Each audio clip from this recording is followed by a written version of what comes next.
Olá, este é o programa Por Dentro da Política e eu vou receber a deputada Rita Passos, do PSD. Muito bem-vinda ao estúdio da TV Assembleia SP, deputada. Prazer conversar com a senhora sempre. Olá, é uma alegria muito grande realmente estar aqui hoje batendo papo com você, Jorge, né? E que as pessoas que estão nos vendo agora conheçam um pouco mais do nosso trabalho. Então é muito importante esse bate-papo. Vamos falar de adoção, aliás, de um projeto de lei da Lavra da deputada Rita Passos, a Lei 14.464 de 2011. Aliás, 6 anos de lei, né? Exatamente, a lei 6 que anos. cria a Semana Estadual de Adoção. Deputada, vamos falar desse tempo, nesse período, o que a senhora viu acontecer em termos de reflexão, de convencimento, de formação de grupos de apoio. Vamos falar dessa... Como é que começou lá atrás, né, em 2011? Olha, veja bem, como começou, né? Como é que eu tive essa ideia de entrar com um projeto como esse? Foi através de uma pessoa que eu vi lá na cidade onde eu morava, que ela queria adotar uma criança, já estava há alguns anos já na fila, mas ela preparava a casa dela.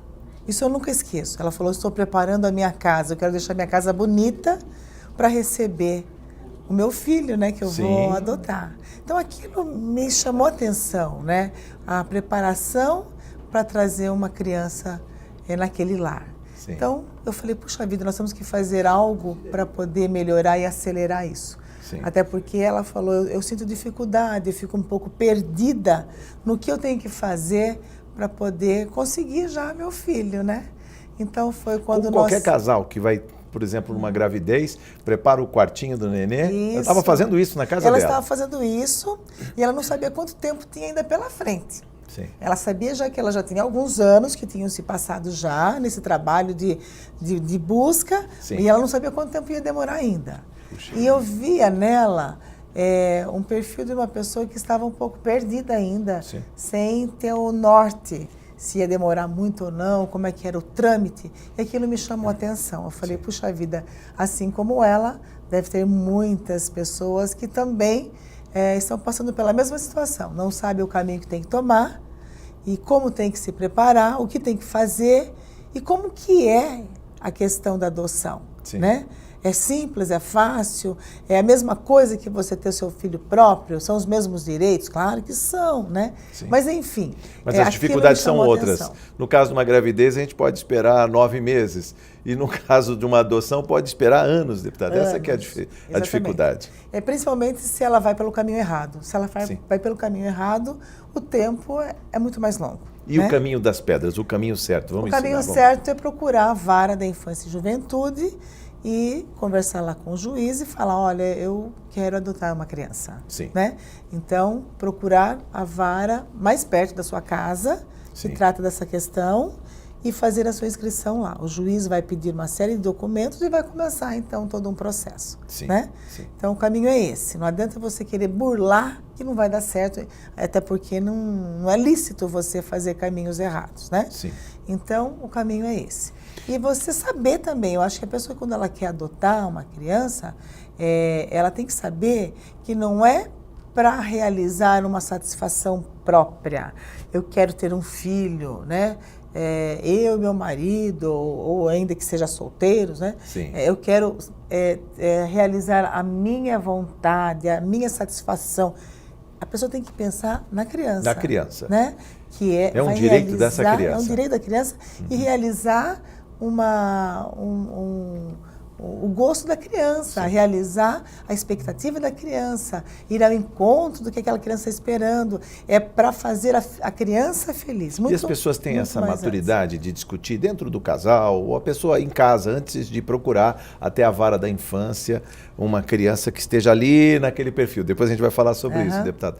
Mas eu digo, isso é uma decisão para ser muito discutida, muito refletida. As pessoas têm feito isso. Eu lembro que muitas mães têm postergado a maternidade, né?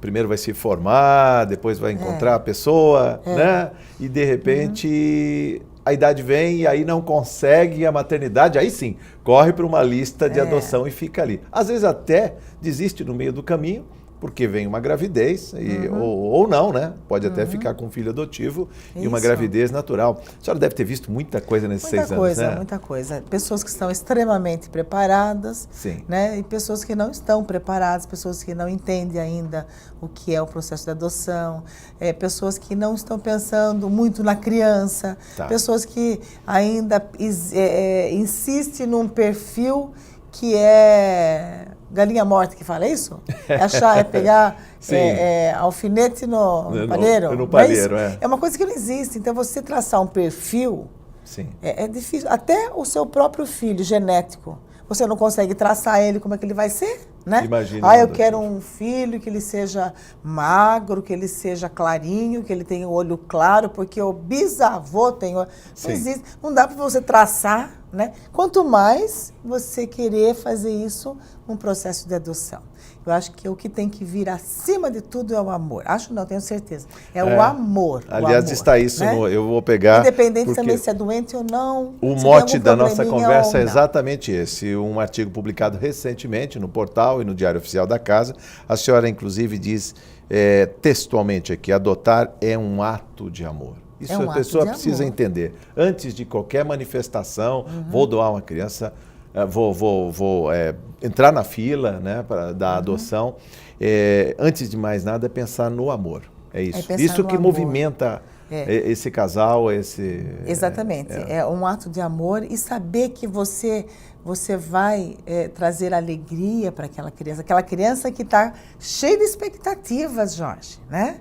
Ele está cheio de expectativas. Nossa, alguém vai me adotar, né? Ela tá muitas vezes ela já está percebendo. Tem crianças que elas são muito pequenas, elas não sabem ainda o que está acontecendo na vida dela, né? Então, imagina como é a cabecinha delas para poder fazer esse tratamento, ela poder entender aquela situação. Então, você tem que pensar, a pessoa que vai adotar, puxa vida, eu quero ser a melhor mãe, o melhor pai, eu quero ser a melhor pessoa. A melhor família, o melhor lar para essa criança que está cheia de expectativas, né? E que ela tá esperando uma família. E vai ser a família dela, né? A minha família, né? Nós vamos abraçá-la. Então, eu tenho que ser o melhor.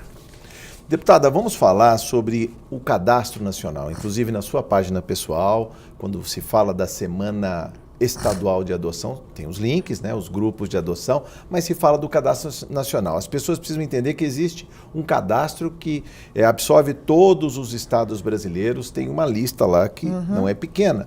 São 7.625 crianças no total. É claro que nem todas estão aptas para adoção num primeiro momento. Vamos falar na casa de uns 5 mil, é isso? Isso, na casa de 5 mil que estão aptos disponíveis à adoção. Para adoção. Agora, se de um lado eu tenho 5 mil crianças para adoção e do outro lado eu tenho 40 mil pretendentes, por que essa lista não é exaurida amanhã, deputado? Dá a impressão que vai faltar criança, né? Faltar criança. 40 mil de um lado pretendendo adotar. Pretendentes à adoção e apenas 5 mil pretendentes disponíveis à adoção. Adoção. Mas, infelizmente, é aquilo que eu falei, né? O perfil que as pessoas traçam para adotar as crianças é um perfil que praticamente quase não existe. Sim. Que são os recém-nascidos, que são os crianças brancas, preferências meninas, bonitas, então... Vamos falar desse corte, que na verdade é um perfil idealizado, vamos dizer assim, né? Dessa criança. Tem que ser branca, ter até no máximo 4 anos, é isso? De preferência recém-nascido. De preferência recém-nascido. De preferência recém-nascido. Porque ela branca, de preferência menina, você pode perceber que há muito mais interesse por meninas do que por meninos, né? Brancos e também sem doenças, né? Sim. Então, esse perfil é pequeno, até porque, veja bem, a pessoa quando ela é recém-nascida, para ela estar disponível à adoção, é porque a mãe, quando ela já teve o parto, ela já entregou imediatamente a criança, já disponibilizou para adoção ali. Para adoção. Mas existem outros casos que as crianças foram destituídas do seu lar, né? Por algum problema, né? Algum problema houve. Ou os pais Existem muitos casos. Os pais falam assim, olha, eu não tenho condições de criar, de cuidar. Então, eu prefiro que você pode colocá-la disponível à adoção, porque eu não vou ter condições de cuidar dela. Tá. Mas isso muitas vezes pode acontecer com a criança quando estejam 2, 3, 4, 5, 6 anos, né? Tá. Ou muitas vezes o abandono também? Muitas vezes é o abandono. O abandono. O abandono, né? Ou então, muitas vezes, a família pode ser destituída do pátrio poder, ou seja, se os pais são drogaditos, alguma coisa assim, e normalmente é uma denúncia, né? Pode. Pelo conselho tutelar, de que muitas vezes ou agressão à criança, ou o abandono da criança na casa, saem para balada os pais e deixam a criança pequena a noite toda. Alguma situação tem. Né? E existem até os casos mais sérios que são de abusos sexuais, né? Perfeitamente. Mas existem todos os casos que são retirados ali. Então, isso muitas vezes acontece não quando elas são bebês, mas quando elas são com mais idade. Bom, sobre os números do Cadastro Nacional, que está disponível no CNJ, o Conselho Nacional de Justiça, e nos tribunais de justiça. Depois a deputada vai falar aqui da articulação que tem com o Tribunal de Justiça de São Paulo. Mas pegando os números, aquele último número que eu falei de 7.624 crianças, deputada, praticamente metade, quase metade, já são brancas, 33%. 2.586 brancas, eu estou falando da listagem, mas ela muda, atualiza várias vezes ao dia, tá?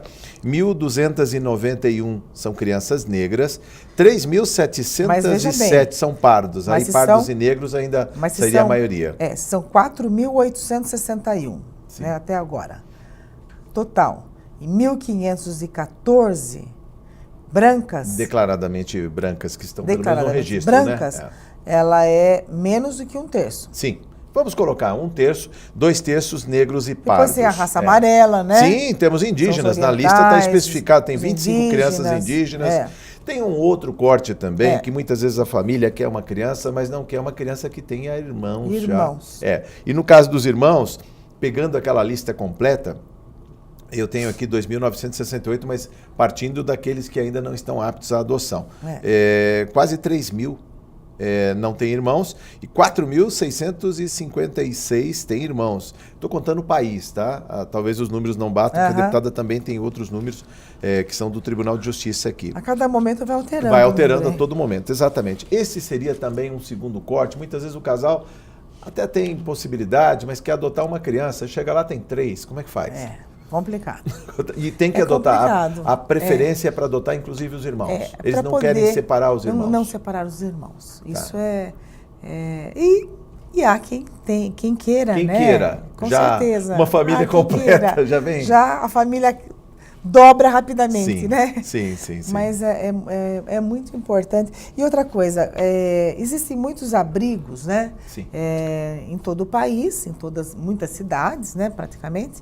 Mas é importante as pessoas saberem que esses abrigos não significam que aquelas 50 crianças que estão naquele abrigo estão disponíveis à adoção. Claro que não. Né? Não é assim, né? Tá. Então, uma parte pequena daquele número de crianças que estão disponíveis à adoção. O restante das crianças, elas estão sendo trabalhadas para ver se elas conseguem retornar para casa. Isso seria o ideal? É o trabalho que deve ser feito primeiro, voltar para casa. Vamos supor, os pais não entregaram para adoção. Qual é o trabalho que tem que fazer? Fazer um trabalho para ver se consegue a criança voltar para casa. Primeiro para o pai e para a mãe. Para o pai e para a mãe. Biológicos. Depois, talvez, tios, avós. É assim que funciona? Exatamente, na família. Agora, existem casos que não tem como você fazer nenhum trabalho para que volte na casa, porque é caso perdido, porque não tem condições mesmo. São coisas mais sérias, né? Sim. Aí não tem mais jeito. Então, o próprio juiz já destitui do pátrio familiar e ele já coloca para adoção. A família, querendo ou não, sendo um caso muito sério, feito. Por isso que há necessidade das varas especializadas. Sim. Vamos falar sobre as varas especializadas, o que a senhora discutiu, inclusive, com o presidente do Tribunal de Justiça de São Paulo, o desembargador Paulo Dimas de Bellis Mascaretti. Ele esteve aqui reunido nessa Casa de Leis, dialogou com o Colégio de Líderes, a senhora pôde conversar com ele, e qual foi o extrato desta conversa? O que se pode falar dentro desta política de adoção, que é também costurada via o site do Tribunal de Justiça aqui? Olha, nós sabemos que há necessidade, de fato, há especialidade. Sim. É que nem médico. Se você tem um problema no coração, né, você vai procurar um médico gastro. Posso até passar no clínico geral, mas ele vai encaminhar para um cardiologista. Vai encaminhar para um cardiologista. Ou então, você só tem aquele clínico geral, ou só aquele médico gastro ali. Você não tem outro. Ele vai tentar resolver o problema seu do coração. No caso, no caso do coração é melhor ter uma segunda opinião. A chance de errar é grande porque não tem a especialidade. Sim, sim. Porque é muito grande, né? Sim. As ações que os juízes julgam. Não é verdade? Tem a parte criminal, a parte civil, enfim, tem muitas, né? Então, quando você vai diretamente para as varas especializadas da infância e juventude, o processo é mais rápido e o processo, a chance de dar tudo certo é grande. Por quê? Porque tem a especialidade, já se conhece mais o assunto, já conhece mais o detalhamento do assunto. Então, a chance de dar tudo certo com mais rapidez é maior. Sim, né? Mas são tão poucas as varas da infância e da são juventude poucas. de São Paulo? Infelizmente, na cidade de São Paulo, são 11. 11 para a e capital. Mais 15, São Paulo e Grande São Paulo. E 15 fora, no interior de São Paulo. Então, são 26, apenas 26. Né? Que é muito pouco. Muito pouco. São 26. Nós temos tem. 645 cidades 645 no estado de São Paulo. Municípios. Então, nós precisamos melhorar esse trabalho. E se percebe isso, por exemplo, onde existe uma vara da infância e da juventude, o fluxo melhora? A senhora conquistou em 2015 lá para a sua cidade de Itu, a senhora levou uma vara especializada lá. Melhora o fluxo, melhora a relação. Mas não tenha dúvida, não tenha dúvida. Com certeza melhora, com mais agilidade, com mais rapidez, com mais certeiro, né? Sim. Porque acontece muitas vezes de a pessoa já está no processo de adoção, a criança já está ali junto com a família e não dá certo. Pois é. Não dá liga, né? Os pais não conseguem se dar bem com a criança e a criança também não se dá bem. E aí não é um risco também que se corre do chamado duplo abandono, ainda mais no caso de crianças abandonadas, arruma um segundo lar e depois... Não, mas aí no começo o que acontece? Aí vai ter que desmanchar o processo. Pois é. Não, vamos voltar para trás. Vamos voltar para trás. Então, a chance de estar com uma vara especializada, que vai ter além dos advogados, vão ter os assistentes sociais, vão ter os psicólogos, porque o psicólogo vai conversar com os pais, né, para saber direitinho o que ela quer. Vai perceber, inclusive, nas visitas e nas entrevistas, qual é a razão que ela está querendo aquela criança. Sim. Né? Porque às vezes você percebe que a pessoa não está preparada. Então é importante que se diga que o casal ou a pessoa, porque o indivíduo, enquanto cidadão, também pode entrar nesta lista da adoção. Ele vai passar por uma filtragem, quer dizer, todas várias as informações, várias entrevistas são feitas. Agora, quando tem a vara especializada da adoção, é muito melhor. Porque é mais rápido, a pessoa vai se sentir mais segura também, os pais, né, quem está adotando, e é bom para todo mundo. Então, qual é o nosso trabalho? Infelizmente, todos os anos, para a vara da infância e juventude, para essa área da especialização do Tribunal de Justiça, não ia recurso do governo. E é um valor simbólico, só para não colocar zero. Para não desaparecer da rubrica. Para não desaparecer da rubrica, falou certo. Ia o valor de R$10. Não existe isso, né? Então, por 2 anos consecutivos, eu consegui 10 milhões. 10 milhões um ano, 10 milhões no outro ano, foram 20 milhões. E isso já melhorou na contratação de pessoal para poder atender, que resultou, né? Essas 26 varas. Sim. né? Mas temos que dar continuidade e aumentar. Tá. Então, uma pessoa que quer adotar uma criança, procura... eu moro numa cidadezinha muito pequena, aqui não tem, né? Procura qual é a cidade mais próxima.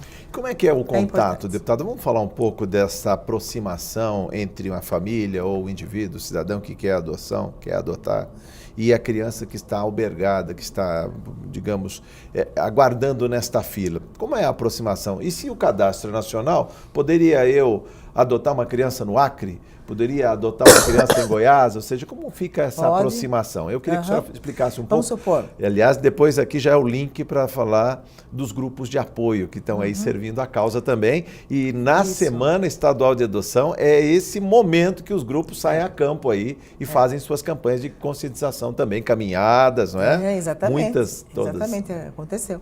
Então, veja bem, de repente uma pessoa do sul do país... Sim. Ela aceita crianças negras e irmãos. Tá. E a criança é lá do norte. Mas a pretendente que aceita é do sul. Então, sim. Opa, você aí tem a criança. Vamos ligar as pontas, sim. Vamos ligar. Então, por isso que quanto mais abertura o pretendente colocar, né, mais fácil dela ter a criança logo. Mas com essa crise que a gente verifica aqui, no estado de coisas, 14 milhões de desempregados no Brasil, isso de alguma maneira também não é um freio? Mesmo aquele casal, ou aquela família que pretendia adotar, de repente alguém fica desempregado, isso também não atrapalha todo esse esforço, deputado? Eu estou falando que a senhora é perseverante, eu sei disso, é um entusiasta da matéria. Qual foi a frase que você leu na cartilha que eu falei? Que você pois falou? Qual é o amor. O amor acima de tudo, né? Antes de mais nada. Então, aonde come dois, come três. Sim. Né? Então não vai ser. Crise não é justificativa para esse tipo de coisa. Tá? Até porque a pessoa, quando ela vai adotar, ela não vai ser, ela está se preparando, né? Sim. Ela não vai querer estar sem emprego nenhum, não tem onde cair, né? Não tem nada, já tem anos que está desempregado, está passando dificuldades. É lógico que ela tem que esperar ela estar, pelo menos com trabalho. Não quer dizer, Jorge, que a pessoa mais abastada de recursos financeiros tem mais chance do que outra que tem menos. Claro. Não. Isso não há nenhum tipo de privilégio. A fila é aberta, claro, inclusive auditada, né? Ao tempo todo, as pessoas envolvidas na causa estão... O que a criança quer é um lar e amor, né? Às vezes a família é rica e não tem amor na casa. Né? Agora, deputada, vamos falar dos grupos... Tem que ter responsabilidade, né? Principalmente, né? Principalmente. Mas, deputada, também sobre os grupos, tem, na verdade, uma associação que congrega nacionalmente esses grupos. Eu, pesquisando nas suas redes sociais, na página, né?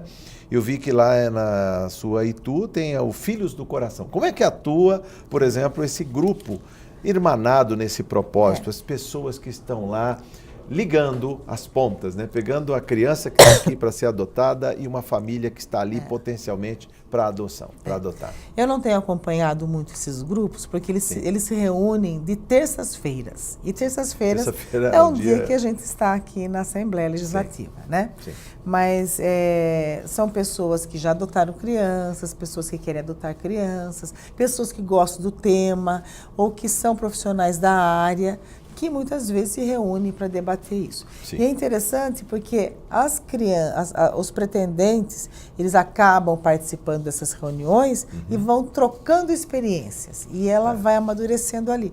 Então, os grupos de apoio são muito importantes porque elas acabam fazendo com que a pessoa, o pretendente, né, para a adoção, ela modifique para melhor, né, no quadro das crianças disponíveis, né, ela modifica o perfil da criança. Sim. Né? Isso vai fazer toda a diferença. Então, quando começa a conversar, olha, eu tenho um filhinho que é maravilhoso, eu já peguei ele com 4 aninhos, eu me surpreendi com ele, com tal dia que ele chegou com uma flor. Então, a outra fala, puxa vida, é gostoso também, né, ter uma criança já com 4 anos. Não precisa ser já com recém-nascido. Então, aquela experiência vai amolecendo o seu coração e vai enchendo mais de amor ainda. Mais amor. Sim. Né? E daí, então os grupos de apoio são as experiências e são é o mesmo assunto, não tema, né? Sim, Vamos conversar ali. Então pessoas que já passaram por uma situação e a outra vai aprendendo muito com isso. Uma das críticas... Só uma coisa, por favor. Para nós formarmos esse grupo de apoio, Sim. nós tínhamos que ter alguém para introduzir, Tá. né? Como é que se reúne aí um grupo e vão falando? Não, não é assim. Tem que ter um norte, tem que ter um começo, né? Tudo tem que ter um começo, né? Sim. Então, como aquela questão que você deve ter visto já no WhatsApp, aquelas historinhas que o filho falava para o pai da mexerica, faz o começo, né? Sim, Tira o primeiro pedacinho. Tira o primeiro. Então, no grupo de apoio também tem que ter um começo. Bem, depois eles vão, né? Então, eu pude contar com a Mônica, né, da GASP, que é maravilhosa, que é do grupo de apoio aqui de São Paulo. Sim. Ela esteve por algumas oportunidades, algumas vezes com esse grupo que se interessou. Nós fizemos, como começou? Nós fizemos uma reunião numa semana da adoção lá no Fórum em Itu. Sim. E, obviamente, quem vai? Foi gerando filhotes em todos os Qual o público pontos. que vai num tema como esse? Pessoas que gostam desse tema. Sim. E no final nós falamos, quem gostaria de participar de um grupo de apoio? Então, no final, as pessoas colocaram lá seu nome. Sim. E foi assim. Então, nós já temos um grupo com vontade de começar nesse grupo de apoio. Então, você que está nos ouvindo aqui, de outra cidade, comece assim também. Né? É assim Formando que você um vai grupo. avançar. Aí, formou um grupo. O que eu fiz? Aí eu falei para a Mônica, Mônica, você pode acompanhar nas primeiras reuniões com esse grupo para que eles possam entender qual o intuito disso e como tem que seguir. Ela falou, com certeza, é uma pessoa incrível. E foi. Deputada, eu quase não tenho mais tempo, menos de 2 minutos, só para o encerramento da nossa conversa, falar do trabalho da Frente Parlamentar de Adoção e Pró-Convivência Familiar, os próximos passos e principalmente também estimulando as pessoas. A gente sabe que tem um prazo, né? Quer dizer, não tem prazo, não está no ECA o prazo de adoção, não tem um período específico. Hoje se fala em políticas públicas em Brasília, em projetos inclusive, para tentar colocar um prazo máximo de adoção para que as pessoas não saiam da fila, não fiquem desestimuladas. A senhora está com muita disposição para continuar trabalhando por essa causa? Olha, eu gosto muito da área social, sabe? A área social precisa de ajuda, pessoas com disposição para poder fazer a sua parte. Eu, como parlamentar estadual, eu vejo que eu posso trabalhar nesse sentido para poder ajudar. Então, se todo mundo fizer a sua parte, a gente chega lá, né? Então, o que significa a Semana Estadual da Adoção? Existe o Dia Nacional. 25 de maio. É um dia só. Passou, puxa, foi ontem. Já era. Foi semana passada. Já foi. Quando você coloca uma semana, você dá uma disposição maior para a pessoa escolher um dia para ela fazer uma ação na sua cidade, na faculdade, né? Ou na Câmara Municipal, em algum lugar. Então, e para quem é um candidato a ser um futuro papai, futuro mamãe, né, por adoção, não tem prazo, não é o dia, não é a semana, não é o mês, é um ano, né? Isso daí é onde vão estar as concentrações de pessoas que vão falar sobre o tema e a pessoa vai poder estar ali para poder entender mais sobre o assunto. Só para fechar nossa conversa, o que não pode faltar é... amor. É isso, deputada. Com certeza. Muito obrigado por sua entrevista, volte mais vezes, é sempre um prazer conversar com a senhora aqui. Muito obrigada, eu que agradeço, um grande abraço a todas as pessoas que estão nos vendo aqui, né? E faça você também alguma coisa que possa ajudar nessa questão que é tão importante. Muito obrigada. Eu conversei com a deputada Rita Passos, do PSD. Você ficou por dentro da política. Muito obrigado por sua audiência.